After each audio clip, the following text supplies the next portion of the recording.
We divide 885 by 2 in a long division method. So 2 times 4 is 8. On subtracting we get 0. So now we put down this 8 and 2 times 4 is 8. On subtracting we get 0.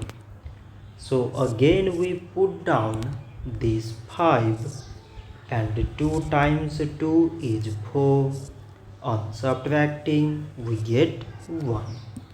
So now this 1 is less than 2 and there is no other number to put it down. So we take here decimal so that we put 0.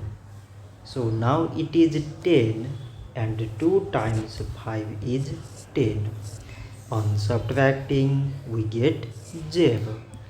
So 885 divided by 2 is 442 decimal 5.